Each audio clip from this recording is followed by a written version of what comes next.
बिस्मिल्लाहिर्रहमानिर्रहीम।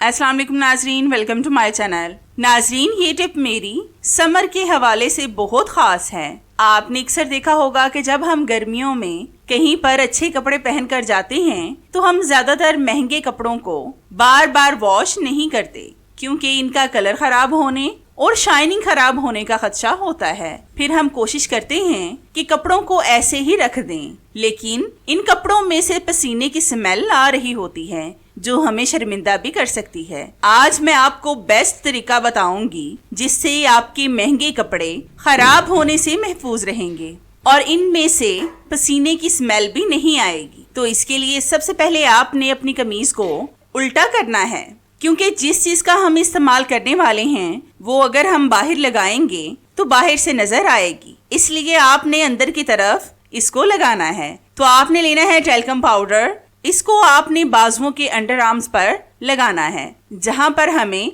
ज्यादा पसीना आता है।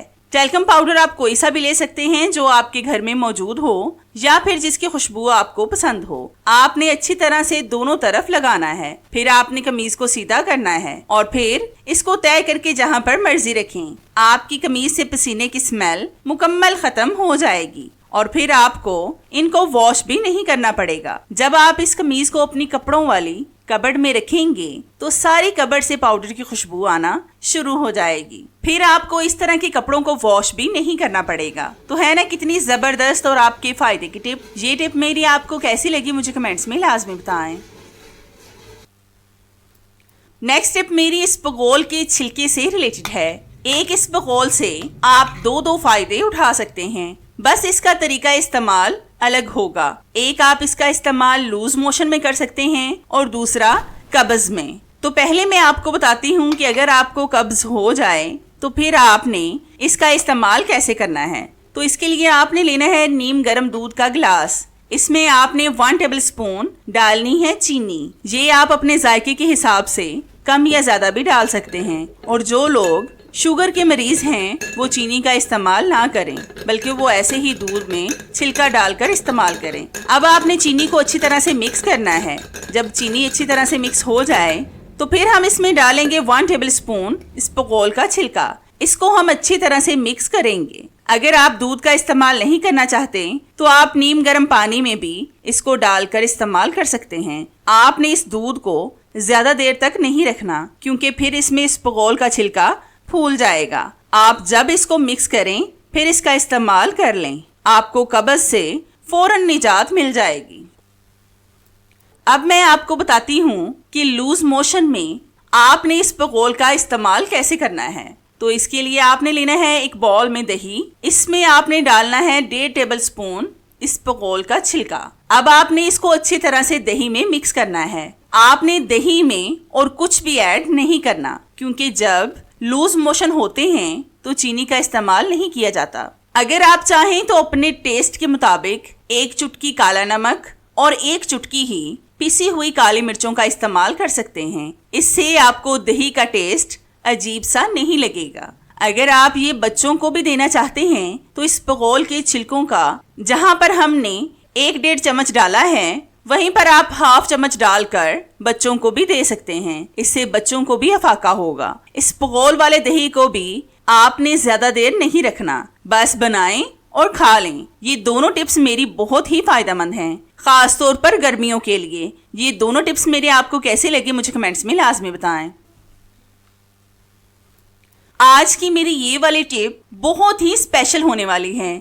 ये फ्रिज में पड़े हुए आटे से रिलेटेड है। आपने अक्सर नोट किया होगा कि फ्रिज में पड़ा आटा काला होना शुरू हो जाता है, फिर उस आटे को इस्तेमाल करने का दिल नहीं करता। हालांकि आटा खराब भी नहीं होता, लेकिन फिर भी हमारा दिल नहीं करता कि इसकी हम रोटी बनाएं। लेकिन इस आटे को वेस्ट करने का भी दिल नहीं करता, क्योंकि आटा बहुत ज्यादा महंगा हो गया है। आज की इस टिप में मैं आपको काले आटे को फिर से ठीक करने की टिप बताऊंगी, जिससे आपका आटा फिर से वाइट हो जाएगा। तो इसके लिए आपने लेना है थोड़ा सा दूध। इसको आपने आटे पर लगाना है और फिर आपने इसको एक दफा अच्छी तरह से गूंद लेना है। जैसे हम आटा गूंदते हैं ना, बिल्कुल वैसे ही। ये आटा पहले से गूंदा हुआ है, लेकिन जब आप 2 से 4 बार इसको और गूंदेंगे तो ये फिर मुकम्मल ठीक हो जाएगा, यानी इसका कालापन खत्म हो जाएगा। वैसे भी हमें रिस्क को जाया नहीं करना चाहिए, क्योंकि इससे अल्लाह ताला नाराज हो जाते हैं। हमें घर में ही किसी चीज से अपनी चीजों को ठीक करना चाहिए। जब आप दूध के साथ इसको ठीक करेंगे ना, तो इससे नरम और फूली फूली सी रोटियां बनेंगी। तो आप देख सकते हैं कि हमारा आटा बिल्कुल ठीक हो गया है। आप भी लाजमी एक बार इस टिप को ट्राई करके देखें, आपको इसका रिजल्ट इंशाल्लाह 100% मिलेगा।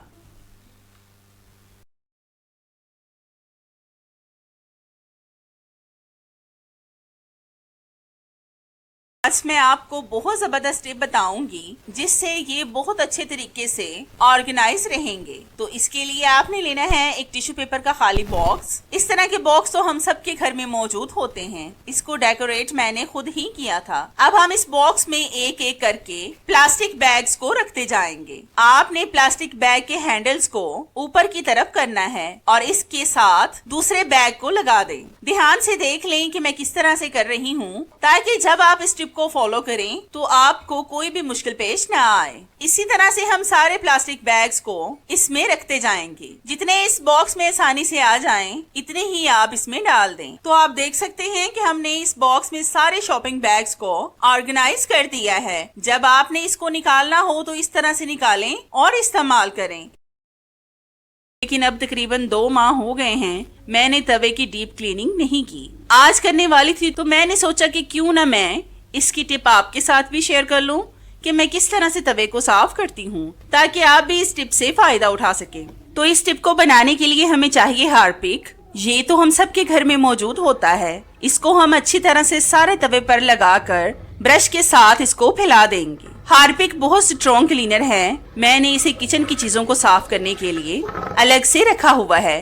आपने ये नहीं कहना कि इसे हम टॉयलेट में इस्तेमाल करते हैं। टॉयलेट में भी हम इसका इस्तेमाल तो करते हैं, लेकिन ये मैंने अलग से रखा हुआ है किचन के लिए क्लीनर के तौर पर। आपने भी इस तरह से इसको तवे पर फैलाकर इसके ऊपर डालना है बेकिंग सोडा। बेकिंग सोडा को आपने चाय की छलनी में डालकर अच्छी तरह से तवे पर फैला देना है। आप हार्पिक और बेकिंग सोडा का भी रिएक्शन चेक करें। यही रिएक्शन हमारे तवे को साफ करेगा। इसी तरह से हम बेकिंग सोडा को फैलाकर छोड़ देंगे ताकि ये अपना असर दिखा सके। तकरीबन आधे घंटे के लिए हम इसको ऐसे ही छोड़ देंगे। तो आधे घंटे के बाद हम आपसे मिलते हैं। हमारा आधा घंटा हो चुका है। अब हम लेंगे स्टील का स्क्रबर। इसके साथ हम तवे पर अच्छी तरह से रब करेंगे। हार्पिक बहुत स्ट्रॉन्ग क्लीनर है, इसलिए इसको रब करने से पहले आपने ग्लव्स का इस्तेमाल लाजमी करना है, ताकि इससे आपके हाथों पर कोई नुकसान ना हो। मैंने ग्लव्स का इस्तेमाल इसलिए नहीं किया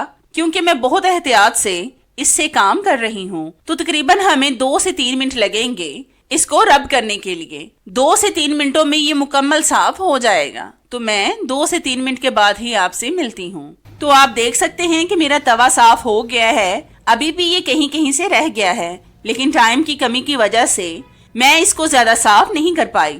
लेकिन ये तरीका बहुत बेस्ट है, जिससे आप सिर्फ मिनटों में तवे को साफ कर सकेंगे और बहुत सी बीमारियों से भी बच सकेंगे।